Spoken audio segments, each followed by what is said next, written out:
everyone, and welcome to Ladies on the Line. I'm Tanja Gellenthien, and this is my co-host, Katelyn Bordwell. Hey everyone, thank you for joining us again. Today is a very special episode. We have our first guest ever.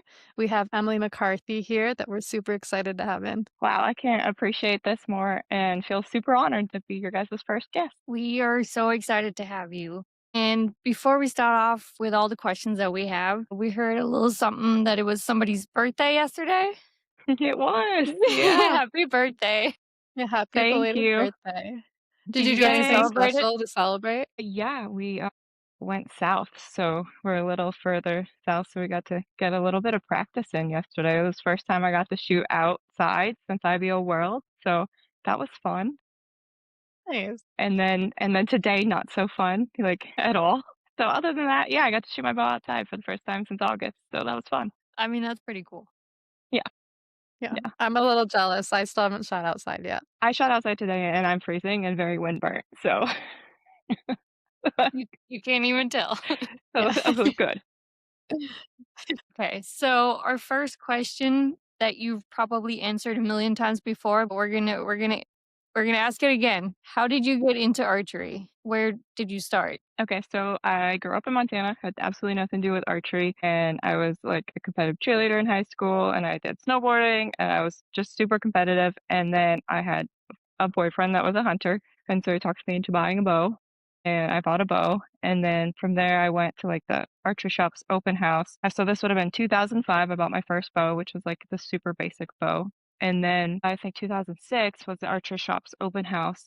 And I went there and I bought a bunch of raffle tickets. Of course, I didn't win anything. So I left. I was like super bummed, went back to work, and I get a phone call while I was at work that said I won the grand prize, which was a Matthews switchback. And so, yeah, the owner actually got me a Matthews Mustang instead. And so from there, it just became an absolute obsession. I did like 5 nights a week league, and I was just addicted. So you started with a compound? I did. Yep. Yeah. That's kind of crazy because most people start with a recurve just to kind of get into it, but you went right to the good stuff. Yeah. Actually, there is a picture of me, which I didn't know. My cousin had me shooting a recurve in her yard once when we were like little. And so that's kind of funny because she's always like, "Who introduced you to archery?" So, Yeah, but I don't remember. yeah, I don't remember, but there's a photo. So that's So How did normal though. you go ahead. transition from like shooting league into going to like big tournaments? Okay, so I did like little league, which league back home was like back then it was so cool. We had indoor range and it was 40 yards and we shot 3D. So it was indoor 3D and like so it wasn't like spots. And so I was just became obsessed with indoor 3D. And then I like there was a lot of local shoots, and to us, like a local shoot could be like 8 hour drive, 12 hour drive, and you would go and you would camp, and you'd camp in a bivy sack next to it, or in a tent, or and, like it'd be like a 3 day tournament, could be a 2 day tournament. It was so fun, all to win a little medal, and like it didn't matter. Like we drove everywhere to do it, and there's like a group of us that went on the weekends. And then I saw that I got the Lancaster catalog and it had like the advertisement for IBO Worlds. And so I was like, I want to qualify for that. I'm going to figure out how to qualify for that. So then I went to an IBO and I entered it, but I didn't sign up. So technically I did really good, but I didn't qualify because you had to like pay to be a member or something. So then I had to redo it all. And so then I ended up qualifying for IBO World, and I got all my dad's buddies because my dad owns a had a construction company and other companies there, so I had them all pay, like they all sponsored me, and so I ended up going to IBO Worlds with like 6,000, a little over $6,000, and back then that was like a lot of money, and so I ended up flying. That was 2007. Went to IBO Worlds and won it in my class, which was hunter class. And then I bought every little gadget you could possibly buy, like at the vendor booth. I was like, "This is the coolest thing I've ever seen," because I used to have to order it from a catalog, and if I didn't like it, I would like sell it to the other guy in the shop. So yeah, that's kind of like I don't know where it all started, and then it just became like a super big obsession. And then how like they had the math, like I don't know if you guys probably don't even remember, but back then they had the Matthews catalog, and there was like 50, I don't know, maybe 100 pros. I don't know, it was like 2 pages, and I was like, one day I just want to be one of those because they had them all listed. It was like it was super cool. How So cool Do was it. I it the have to first say, time you made it into that catalog? well, here's the funny part. So my first year signing with Matthews, you had to win a tournament to make the catalog. That was the first year they've ever done that speculation. And Yeah, so and I was like, "Are you kidding me?" Because it used to be if you were on their staff, you made the catalog, and I was like, "You have to win a tournament?" So it took me 2 seasons before I made that catalog, and I was, like, so excited, and now I don't even know if they do much in the catalogs anymore, but yeah, I back don't then it was, like, know. super exciting. So you talked about, like, wanting to be one of the pros in the catalog, which you were one of those pros for me when I was little. Like, I remember, like, when I was just starting IBOs, like, I remember, like, seeing Emily and being like, "Oh, I wanna be her when I'm older." That's So, really like, sweet. yeah, I just wanted to make sure you knew that, but yeah. Aw, that's awesome. That was really touching. Kind of really super honored because I, admire you guys. Both of you are both great ambassadors and incredible shooters in this sport. Aw, you know we love Thanks for you. making me cry. Aw, this I'm is sorry, supposed to first be a guest fun already made her podcast, cry. guys. This is Good thing I didn't wear makeup. Well, I did, so we can't do it anymore. Okay, we're done. Okay. So, which one was your first pro win? My first pro win, I played Georgia. Was I was, it IBO, ASA? it was ASA. Like, so my first year pro, I made shoot-offs and I podiumed, but I never won, and, it took me a few years. I don't remember how many years. It took me quite a few years. I think 4 years before I turned pro in 2000. My first pro win was 2016 in Athling, Georgia. And then I won an IBO right after that, and then I won the classic that year. Okay, so So, you got like, your first one and you just went, "Phew." yeah, and then I was like, "Woohoo!" And then every year it's always hard to get that first one, like, super hard. It always is. It never gets easier to, win one or do it again or Yeah, because it's like I feels like it's no matter how like, I don't feel like any year I've trained different or I've worked harder. I feel like every like, it's just I don't know. I don't know how to explain it. It's like God's plan whether or not I win or lose and, like, who needs it more, and there's so much deeper strategy to it than I think than people who train really, really hard. Because I think I can train really, really, really, really hard and not win an event, like, I know you know you what I tried mean? really, really hard. Um, so, you drove down south to get out of the cold for a little bit. So, I'm assuming you guys have kinda started your setup for Foley. Um, where are you at? Do you have a setup? Do you bring a bow from last year? Do you start over every year? Like, what's your process kinda look like? I wish I had, like, so I got a new title, 36, like, one right when we got home from Lancaster, so I set that up, for this tournament, and I brought last year's 36, but the center serving needs to be fixed, and so it's like I really don't really have anything going, and so I shot the new bow yesterday, and it was nice, and I felt like I had a great day, and then today I'm just like scrapping. I'm starting over. I'm going last year's bow. I don't care about the center serving. You know how it is. So there's really nothing rolling yet, and I feel very unprepared for Foley. I mean, it's nice that I wish we could go like another 8 hours south where it's actually warm and Do not you like a guys million miles an plan hour wind. to head down earlier to Foley, or what's your plan? Monday, Monday. get there Monday. Yeah, get there Monday afternoon probably. So, and then just judging yardage though, like yesterday, oh my gosh, the first 6 targets, I'm like, "Yeah, I'm awesome." And then today, it was like, I was good at this one. Like, it's so bad. So bad. Do you feel like you, like, kinda, like, every year, like, the beginning of the season, you leave off a little bit better from the previous year, or is it just restarting every single year for It's like judging? learning how to I think the problem is I go into Foley as confident as I left the end of the year, and I shouldn't have that confidence because I'm not judging well at all.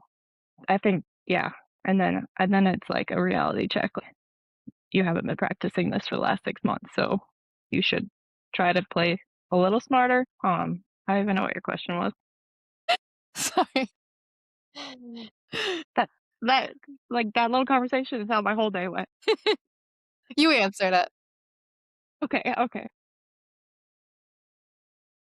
I'm gonna go ahead and ask the next question. What shoots are you planning to shoot this year? Is it all IBO, ASAs, and what other ones are you adding? Hopefully that's it, and then maybe the end of the year doing that new ASA shoot. That I sounds fun. Yes. Yeah, it sounds super fun, but it's like our season goes through all the beautiful summer weather, and that's like my family weekend in Montana, like my cousins, my aunts, my uncles, and my family is like incredibly important to me. So like I'm kind of bummed about it, but excited.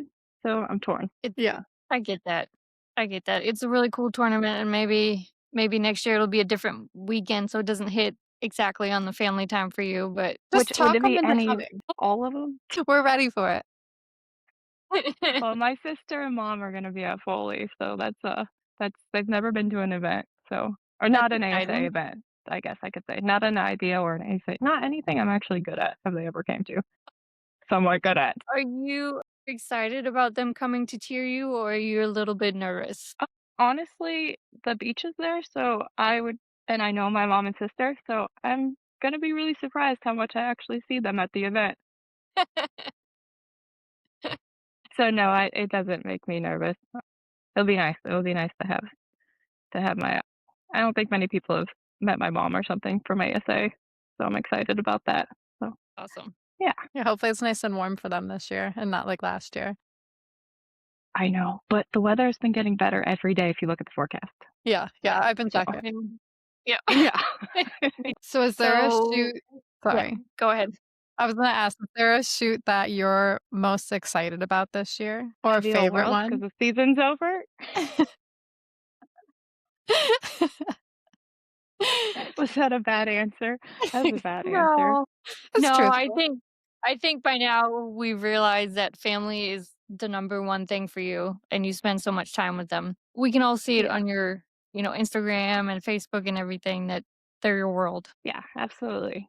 So, and I don't know, I love my fur babies, so any tournament I'm really excited about.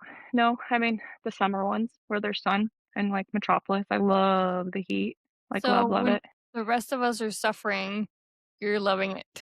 Yeah, which is great.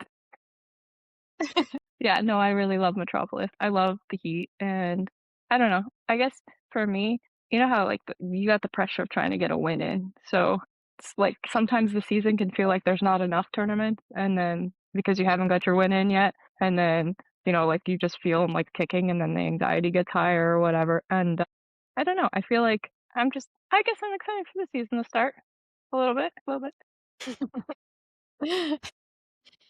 Okay. So we'll go back to talking about a little bit about ASAs and IBOs. And as someone who doesn't shoot unknown, what is it about that class, shooting unknown, that draws you in? Like, what do you like about it? What's there not to like about it other than when it's not jiving?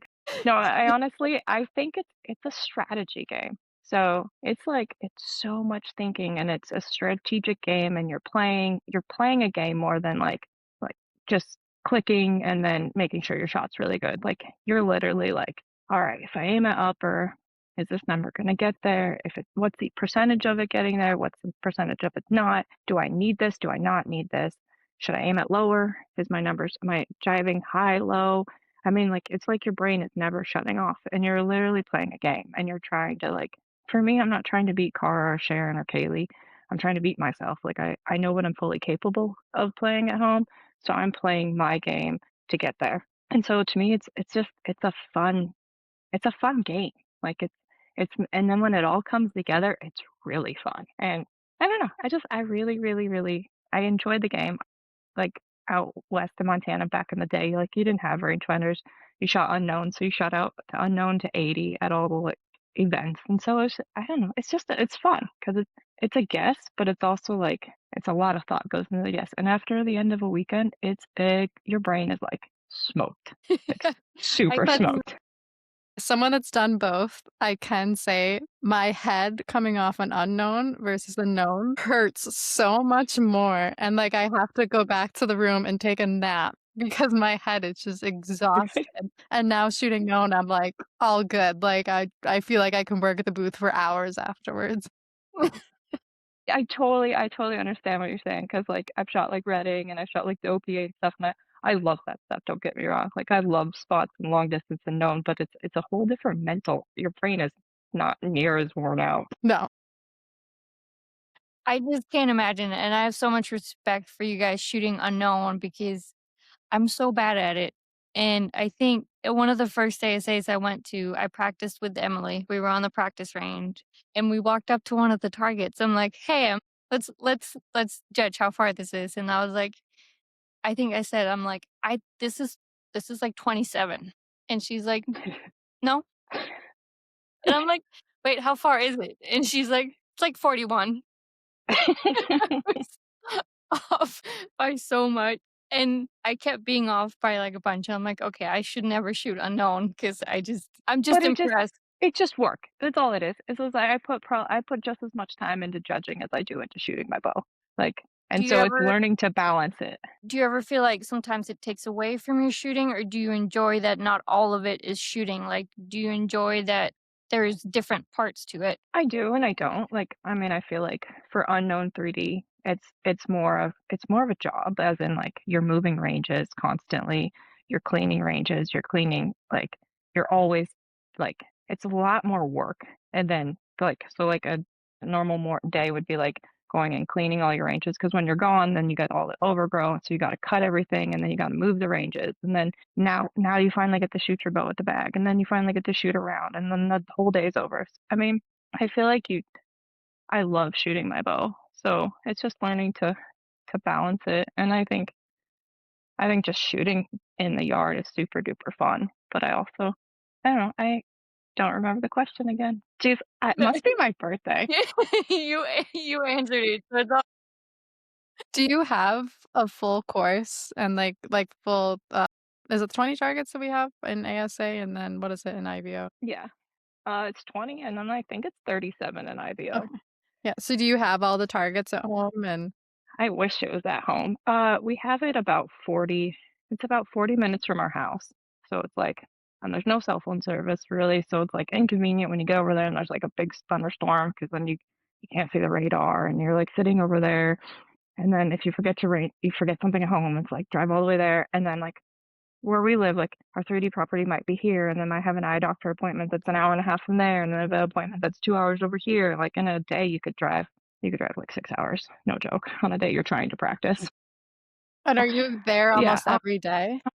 in this, I mean, I get it's so hard to say like yes or no because like we're not home much because we're always gone for like you guys know we're gone for tournaments so much, and and I then know you get sometimes during the season you guys stop at friends' houses and stay down south and travel, right? Like, you don't always go home in between or yeah, sometimes, I mean, I feel like the more time goes by, it's like you wanna be home more, so you go home, but, like, where we live, it's an average of 16 hours to every event.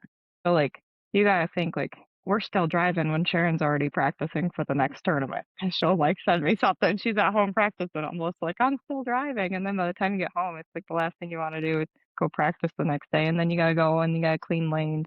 So I can't say I shoot, like if I don't go shoot 3D every day, I try to shoot my bow a lot. But like last summer, I made it home a lot. I made a point to like fly in between events, even if it was only for like 4 days to go back to Montana, see family. So, and actually last year was the first year I didn't take my bow with me when I went home. Like I just checked out of archery for like 4 days, 4 or 5 days. was it weird traveling without your bow? It was, but it was actually really nice. It's It was cool when you less don't have to check stressful. bags in. Yeah. Yeah. Like it feels Yeah, but, weird. like, when your flight doesn't get when your my flight always was getting canceled, and when your flight gets canceled, it's like you're not worried about, "Where's my bow gonna end up?" It's just like, "Well, I get to stay one more day, Dad." So, but, yeah, I think your question was, "Do you have all the targets?" No, we don't have all the ASA targets. At one point, we did. We don't have them all now. We don't have all the Reinhardt targets, but have a I lot had of them. forgotten that question. I didn't even know where we were. Okay. And so this question is kind of from me as well. Do you think anyone can learn to shoot unknown, learn how to judge? 100%.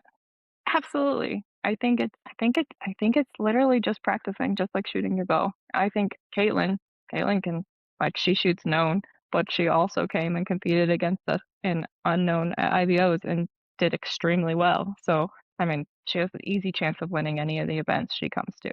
So I think anyone, which I know you grew up shooting it more, right, Yeah, yeah, Katelyn? it took a once the I started shooting ASAs and doing known, I enjoyed that, so I kinda took a step back, but it was fun to go Mhm. back this last year and shoot with you girls.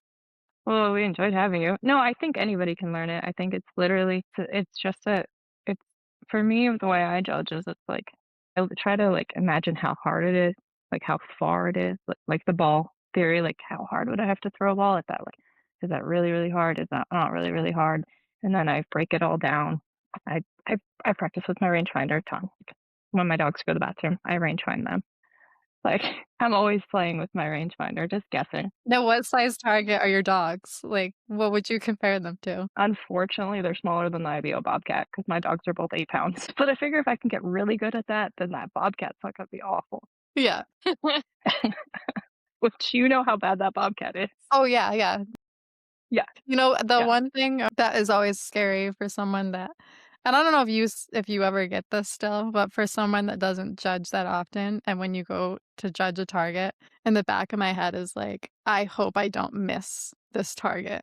And the bobcat especially is like that's, like, nerve-wracking. I just wanna hit, even if it's a 5, like, we're good.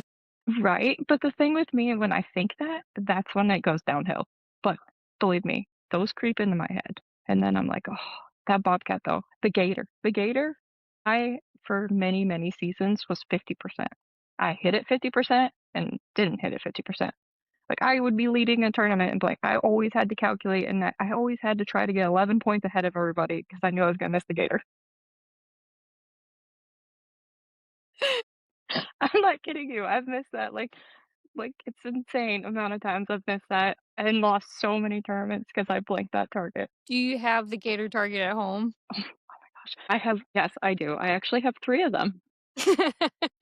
I think Aaron had watched me blank it 4 times, and it was IVO Worlds, and it was the finals, and I had blinked it, like, 4 times that season. I think I only hit it once out of all the events, and it was the final round, and Aaron goes, "Emily," and I just blanked it, and that was, like, our last target. She looks at me, she goes, "You need to buy one of those." I go, "I got 3 of them."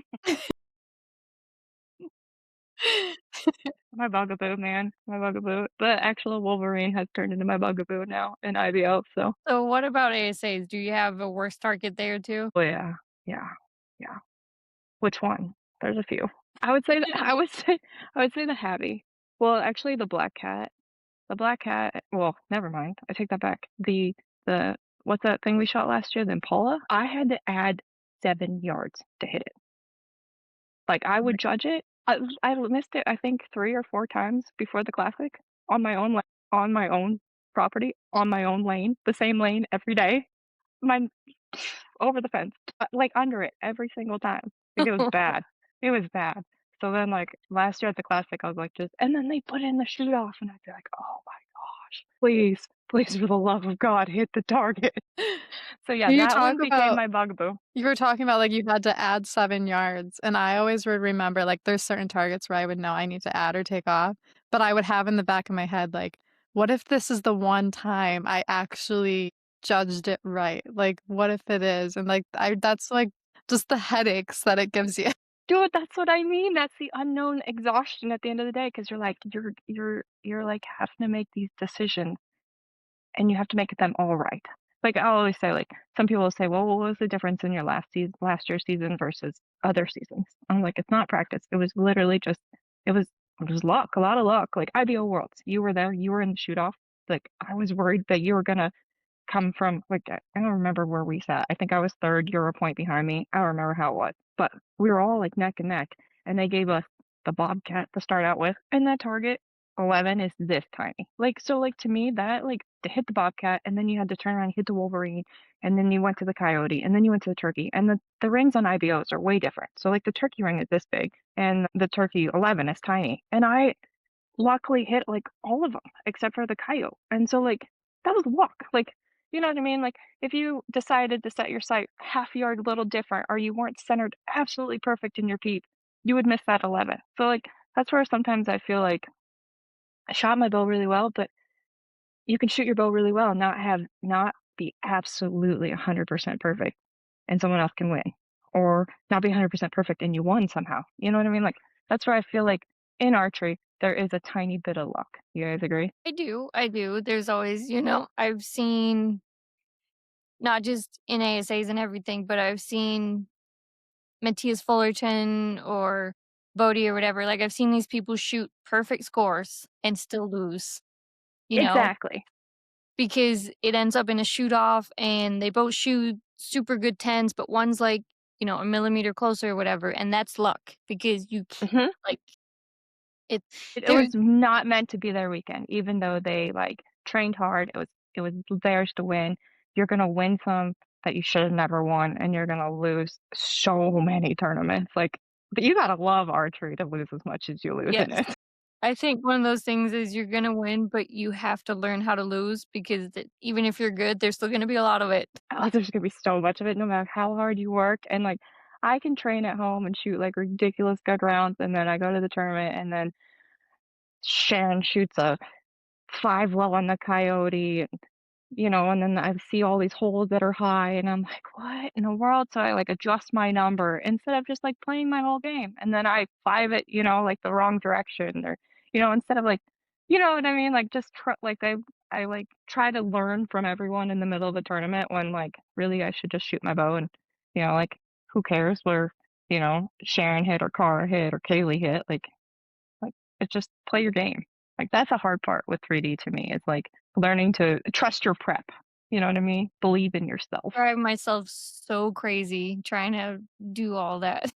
You would We you for would us you would do we it great.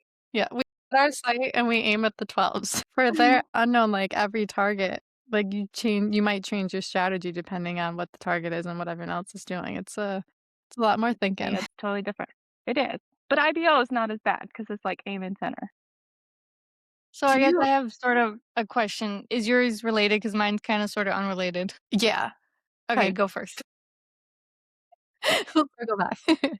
So, like, for the strategy for ASA, are you aiming at the 12?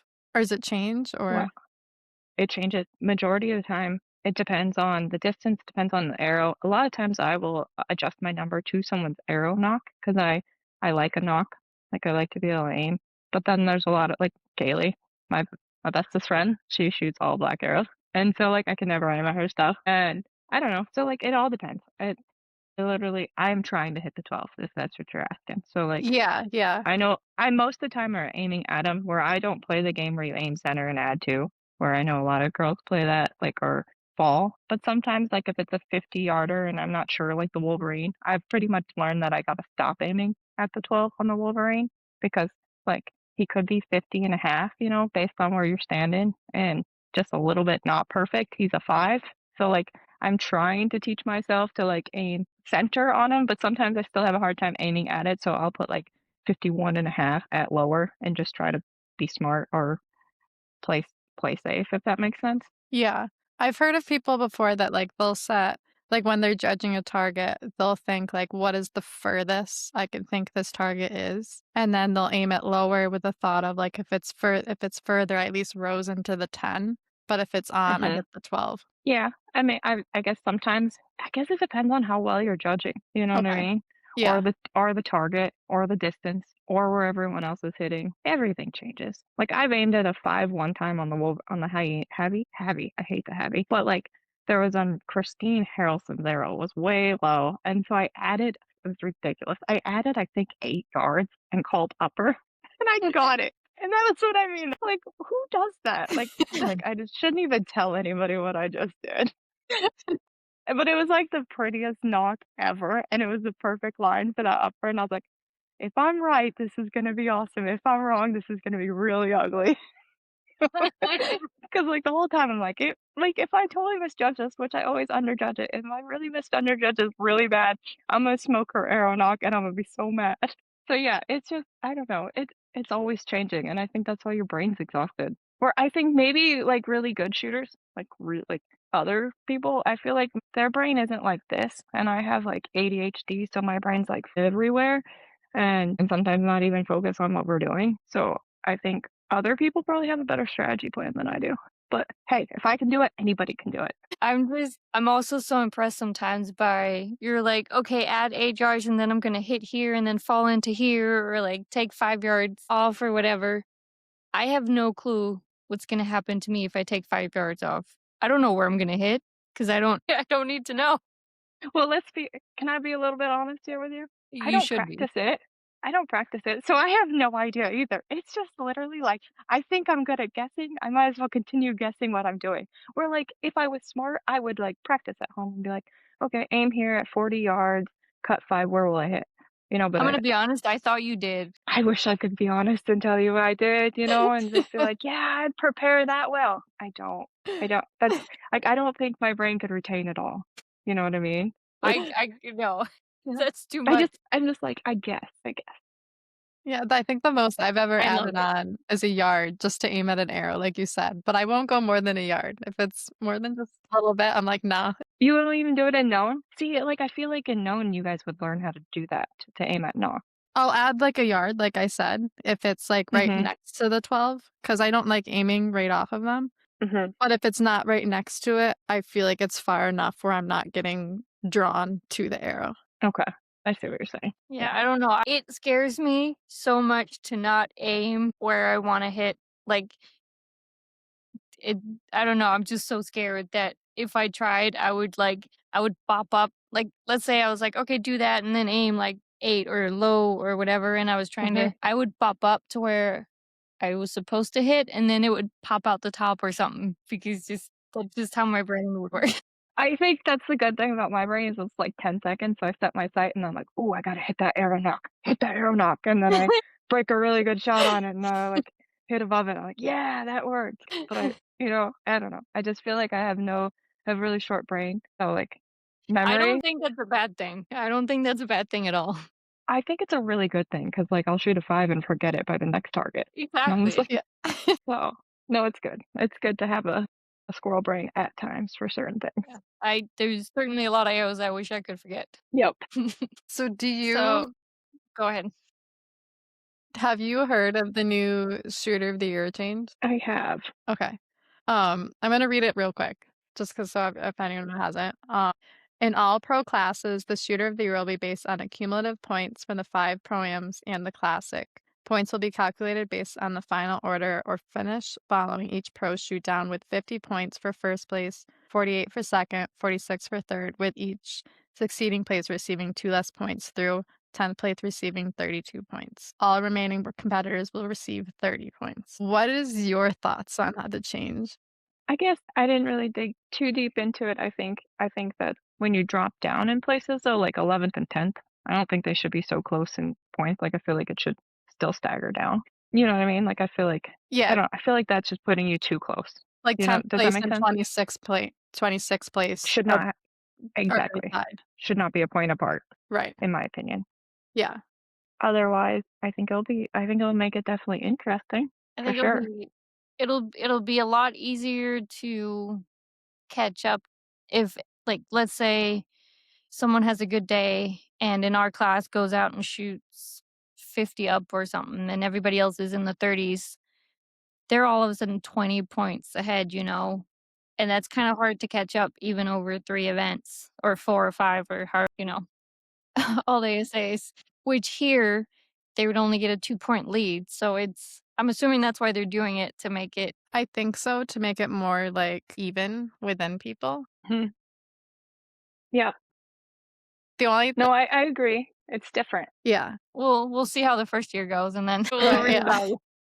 I feel like though, like, Yeah, no. if you're, certain many points down from the person in first at the last shoot of the year, it might be hard in a way to catch up too, because like, you need to place above them. So it's gonna depend on how they shoot, like, you need to place above Mhm. how many spots ahead of them, so you could have shot way better than them that weekend, but you Mhm. only gain back 1 point. Right. Yep. And I think it'll be interesting for shoot-offs because in shoot-offs you're normally like, if you're in 5th place or, 2nd place, you're trying to win, but you're also now at the point those points matter in a shoot-off, you know what I mean? So I don't know if we're gonna see as much risk taken in shoot-offs if there's like a big gap. Yeah. Which I do like, it does reward someone that does shoot well in the shoot off. Because if someone does Mhm. shoot well in the past, like, that didn't matter. Yeah.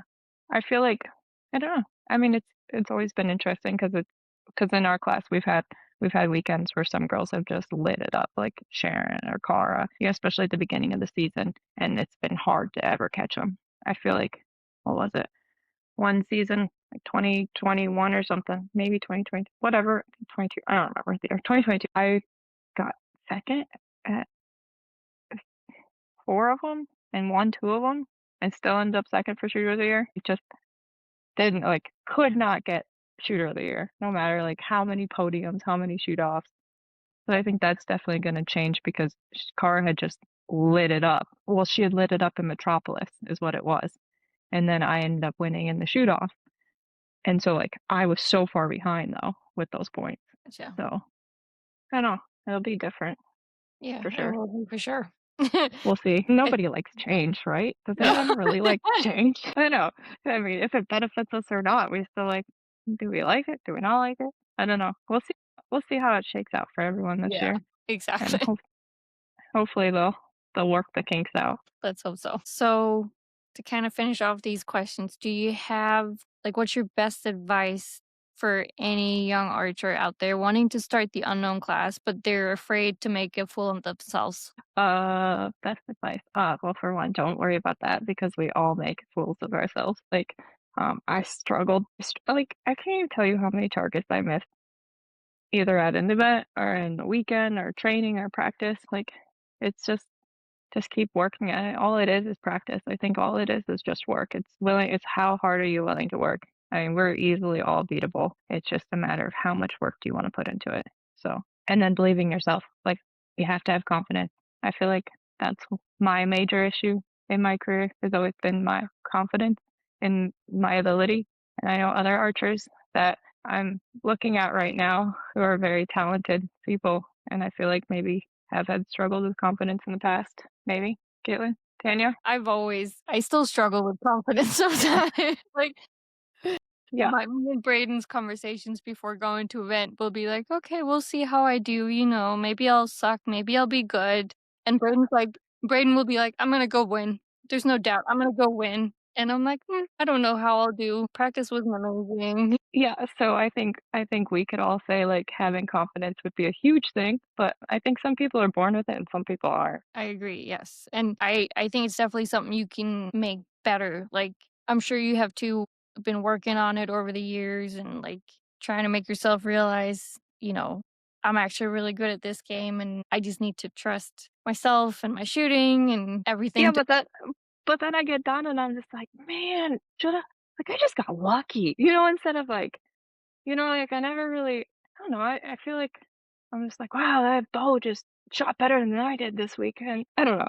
Like, I don't know, I feel like it's just I feel like some people are just insanely confident, and no matter how hard some people work on it, and no matter how much they have success in their entire life, in their career or whatever, they still will always doubt their abilities, if that makes sense. And that's something like I can read tons of like mental like brain books, and well, of course I only read like a sentence and then I forget what I just read, so like they don't help me.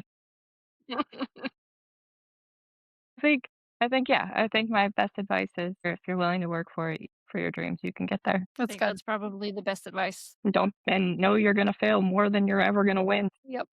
So, like, last year, let me tell you, like, I'll say this. Last year in Franklin, I hadn't had a win yet that season, and I had a solid good lead after day 1. Day 2, didn't have that great of a lead. I think I had, like what'd I have, Caitlin, like 5 points? I don't remember. It I was not I don't remember, yeah. you were in the shoot off, you did awesome. You got 3rd, I think? Which is Franklin? Which Franklin. one's Franklin, the The second leg? Yeah, Yeah, okay, yeah, yeah, yeah. yeah, Sorry, yeah, yeah. I forget which shoots are which. Yeah, so Franklin, I literally don't think I've ever been so nervous in my entire life to shoot a bow.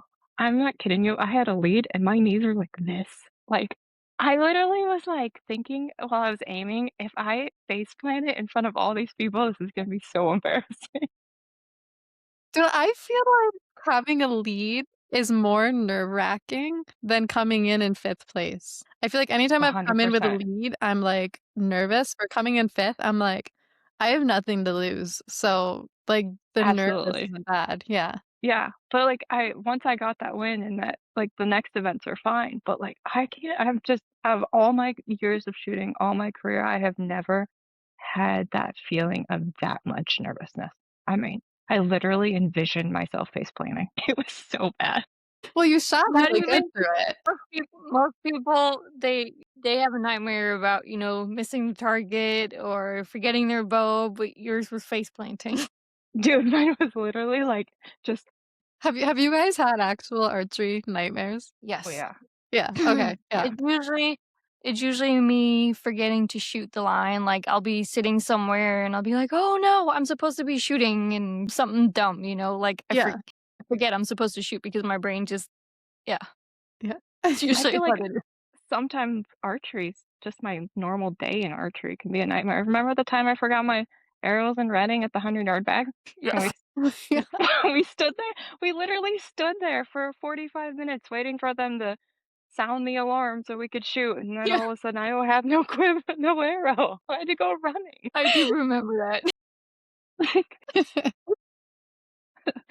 If it makes you feel any better, I've done similar things and, like, forgotten arrows or I had, World Cup I was in the goal final, and you need 6 arrows for that. I had 3, maybe 4, Oh, no. and I had, like, other arrows, but they only had, like, 1 or 2 veins, so I pulled the veins off of them and, like, in by hand, just glued them on the arrows just wherever they would fit, and that's what I I'm dying. I love you. I love you so much. want you to know that you d we've all been there, Yep, yep. or at least some of us. I don't think Braden or Dan have ever been there, but, No, I think there's a lot more I think us in the industry are more rare than I think, yeah, most people in our industry are, like, very and then there's a few of us that are, like, all over the place in chaos. Yeah, yes, I definitely think so.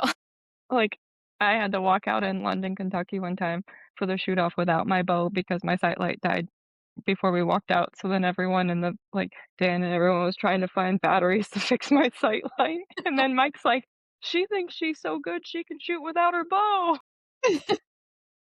Did they get the new They battery? got me Okay. yeah, they got me a bow. They delivered my bow. That's awesome. That's so I awesome. do remember one of the last times I shot with you, Emily, in ASA. We're joking around or whatever, and you start talking about how you learned we're supposed to have, like, a shot process, like the same thing we do every time. And you asked me, they're like, "Do you have a shot process?" I'm like, "Yeah, I do the same thing every time." And you were, like, mind blown, like, "Even you do?" Like Okay, well, I'm sorry, like, I feel like I mean, I'm not gonna compare you quite to my level, Katelyn, but I feel like you and Tanya were kind of a lot of similar, and so, like, I was really actually jealous that you had a shot process.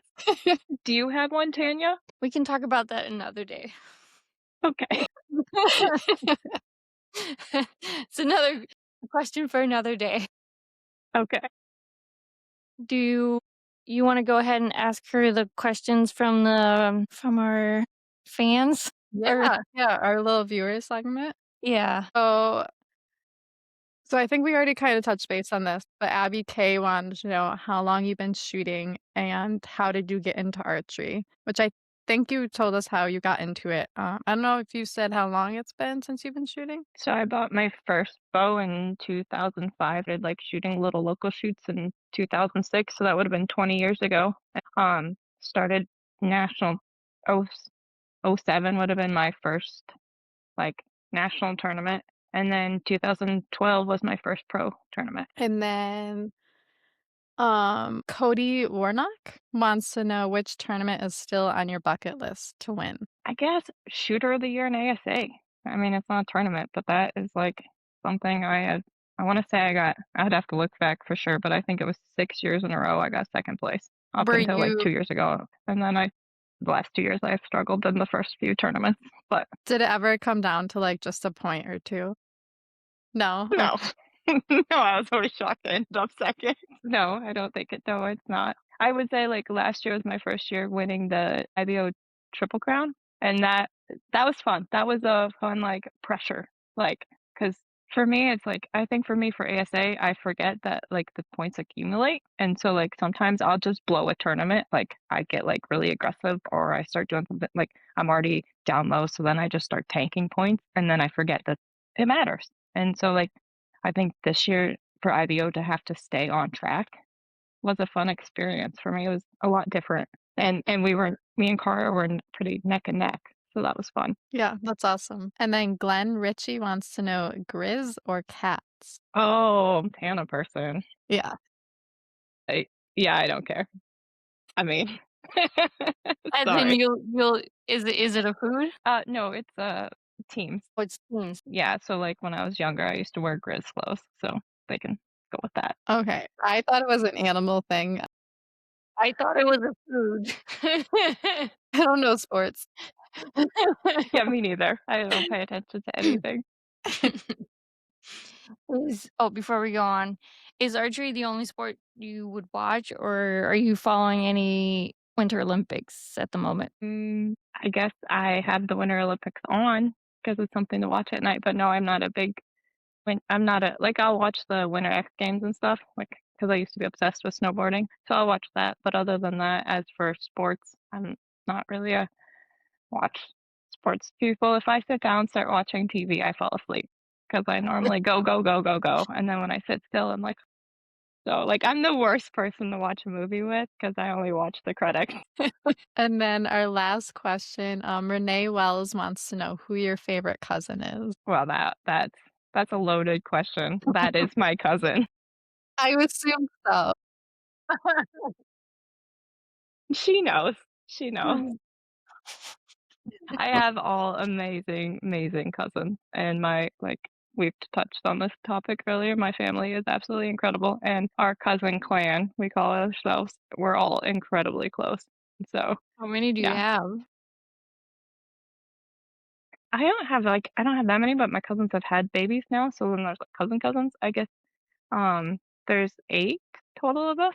One of them passed away a couple years ago, which is absolutely horrible, and we won't start crying. But so yeah, but we're all really really close.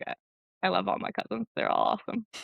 For me, family is super important too, and I try to go to Denmark whenever I have the chance. I can't imagine. Like I feel like I live forever away from my family, and you live so far. It's rough sometimes. Yeah, but you got a new good family. I got a good family too, so where I live, which is great. Yeah.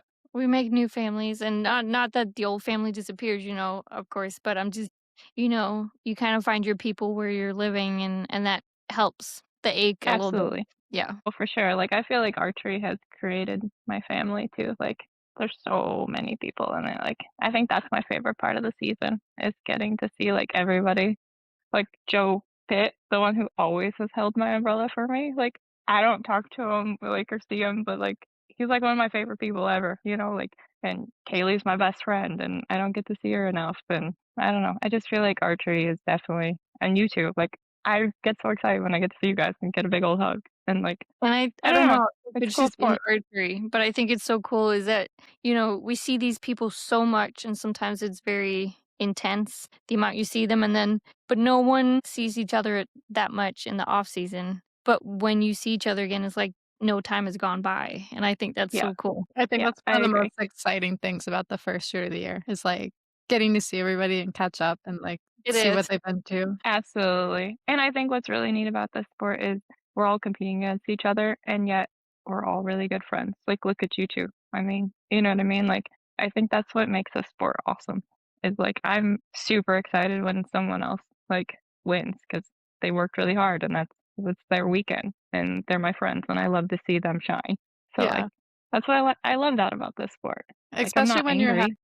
having a bad day, like, the little enjoyment of seeing someone else have a good day, I think is Yeah, nice. because you know how much those wins mean, and then like, they win your win means a lot for, like, 5 minutes, and then you're preparing for another tournament that everyone forgot who won the tournament before, so, like, it only means a little bit to you for so long, so you gotta celebrate it with them really quick. Right. Yes, absolutely. Okay, well, I think that is all of our questions for the day. Thank you so much, Emily, for joining us. It was real fun. Thank you so much. You were an Well, thank you guys for asking me. I feel super honored to be your very first guest, and I hope you guys have tons of success with this. And I'm really excited for you guys. thank you. Thank you. And thank you to all our viewers for tuning in for another one.